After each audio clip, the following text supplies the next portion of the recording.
Media at SAFM with Ashraf Garda.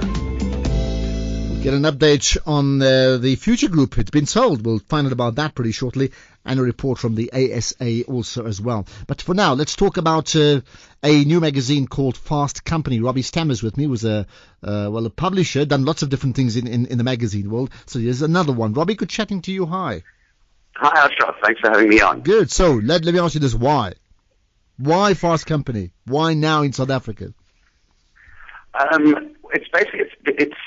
It's a magazine I've had my eye on for quite a few years. Many of my friends in creative fields were familiar with the brand, even though it was not readily available locally. And it's just, I've been in business magazines for most of my life, and I find that while they do serve a purpose, there's nothing for a younger, more innovative readership. I find that many of them are rather stiff and antiquated. And what Fast Company is it's a magazine. It's not like your usual business magazine. It's something that will resonate with the younger readership. Its content expands across business, entertainment, technology, and creative design, to name a few. So it goes beyond traditional boundaries and more importantly, embraces change. Well, I'm really thinking up front. I mean, yes, of course, many South Africans may be not familiar with the magazine. So just tell us more about it, because my sense, it's not just iconic, but it's an award-winning magazine. Tell me more about that. Yeah, I'd like to call it the most progressive business media brand in the world. It's just won the big magazine award at the National Magazine Awards in the US this year as the best magazine of the year. It was launched in '95 by two former Harvard Business Review editors, and it's now sitting at just under a million magazines per month in the States. So, on that note as well, while everybody might say online is the way to go, if you look at the States, and from my recent trip to New York, it just emphasized the fact that print is definitely not dead. All right, so a couple of things that we will talk about that. First of all, if you want to have another magazine for this sort of in-between market, right? Why get a magazine under license? Considering you've had other experiences in managing other titles, why not just create something from afresh in South Africa? Well, what we're going to do, Fast Company actually will give access to the South African market the opportunity to read exclusive interviews with the CEOs of Facebook, Amazon, Nike, Google, all the top international trendsetters across a broad spectrum of industries. So I find that with Fast Company's access to those type of people, it makes sense for us to, we're now in a global village, it makes sense for us to be able to give that to the South African readership with the access that the Fast Company brand overseas will give us. Let's then talk about the numbers. So you talked about 1 million in the USA. That's not going to happen in South Africa. We know that. What sort of numbers are you looking at in terms of sales? Yeah, no, gosh, I wish we could look at that. It's definitely not realistic. We're looking at a launch of 20,000, and we're actually in the process of speaking to, it looks like we're going to be doing quite a nice subscriber deal with the independent weekend newspapers. So for our launch edition, it's looking very likely that we'll reach just under 50,000. And then that's going to be through the top retail outlets, news agents, through the subscription deal through independent, and then we're also going to all the biggest graduate schools and business schools, MBA students. So you're saying 50,000 on launch. I mean, some may say, isn't that highly optimistic? Tell me about your confidence.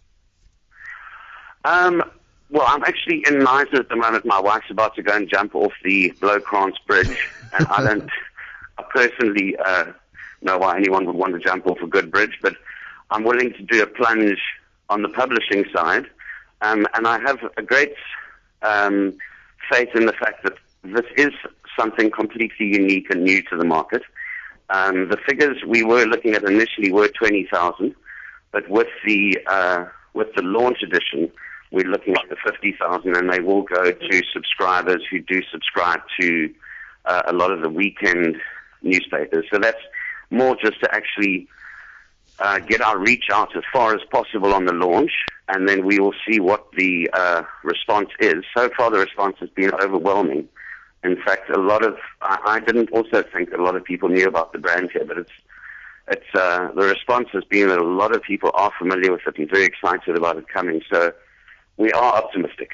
All right, let's then, who are you looking to get readers away from? And don't say, we're not. I mean, the reality is you have an idea, the type of reader already, what they're reading. And so even if they're buying an additional magazine or getting away from others, you have an idea who they are. I mean, who's in your way?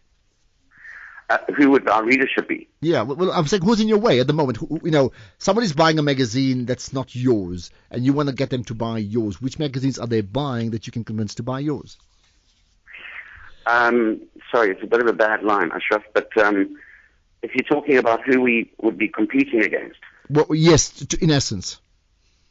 Effectively, I mean, we're looking at your normal traditional business titles, and then also some of the luxury lifestyle titles, if you like. Those would be the type of readers we're looking at. The target audience predominantly would be between 30 and 40 years of age.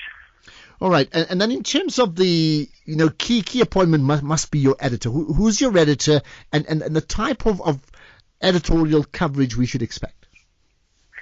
Yes, I'm going to be the publishing editor, and I've got an editor coming in called Evans Manyonga, who actually worked with me at Leadership Magazine and is a fantastic editor and has also been involved on the events side, which is something that Fast Company do very well in the States, and it's something that we are keen to emulate here, hopefully in our second year of Fast Company South Africa.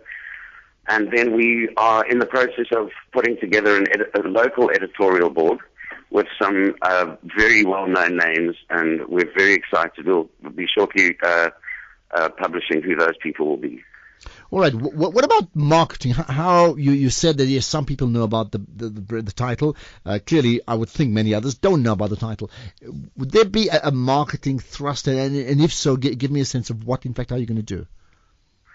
Yes, we actually we're looking at doing quite a lot of stuff with a radio campaign, and we're going to be doing some other advertising through the independent newspaper groups titles, and then we will be doing a road show next month across all the major cities and seeing a lot of the ad agencies, and then we will have a big launch in Johannesburg in September. What about the October edition? I would think you've been knocking on advertisers' doors already, because that's absolutely key to what you're doing. Like, who you got on board already? We actually are. We've got quite a lot of the Distel brands and quite a few of the software guys already involved, and we certainly are banging on lots of doors, and so far so good. And your advertising editorial split, what are you looking at? We're looking at a 60-40, 60% editorial, 40% advertising. That would obviously be on our wish list. And then from a content point of view, we're going to start off with the same themes as they run in the US. Initially, 40% of the content will be South African and 60% will be from the US.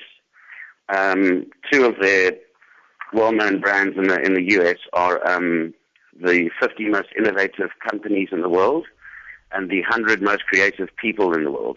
And we are going to be running our December edition will be the 50 most innovative companies in the world, and we're going to use exactly the same way that they do their global lists. We're going to do the same with South African equivalents for the most innovative companies and the most creative people in South Africa. Well, I look forward to reading it. I think it makes lots of sense. Certainly does excite me, I would say. What then about, in terms of the person you target? I mean, you mentioned that young person who doesn't really have the right place at the moment, but still is upwardly mobile. In South Africa, we talk color here. Who are you targeting? Is it a rainbow nation colorblind, or you have to be realistic about this? Well, I'd love to say the Rainbow Nation, and I think that would be what we would love to go for. But I would think predominantly, if we're talking color, it would be more the black upper end of the market. But I'd probably look at that being about a 60% black, 40% white if we had to, be black and white about it, and about 60% male, 40% female. 40% female. That's quite interesting. We'll see how accurate you are. Just lastly, okay, price. Who's on the cover? First one. You're launching in October, right? Yes, that's correct. Who's on the cover? The cover is going to be Mark Zuckerberg from Facebook. We find that he's obviously somebody that everybody resonates with, or certainly everybody knows Facebook. And we've got an exclusive interview with him for our first cover. And they may well think he's South African. That's how close Facebook is to their homes. I mean, that's just the way the world goes nowadays, so understandably so, right? Cover price, what are we talking about? We've put the cover price at $35. We've thought that that's a fair price. Okay. I'll give it a crack. Let's see what happens. Thank you so much for your time, Robbie. Tell you what, if you've got further information, if you have, just tweet it to me. I'm happy to share it with my listeners as well. All right, Robbie. I appreciate that. Pleasure. There we are. Certainly, look at this. Thanks. Look at this magazine. I think it's going to be very interesting to see where it goes. I wonder in these times, but Robbie did make the point, not on air, about, yes, it does have to have a strong online presence as well, but it doesn't mean that magazines or paper, as we know it, is over. In fact, many companies doing extremely well, but you have to get it right. So what about the Advertising Standards Authority, their weekly report coming up right after this?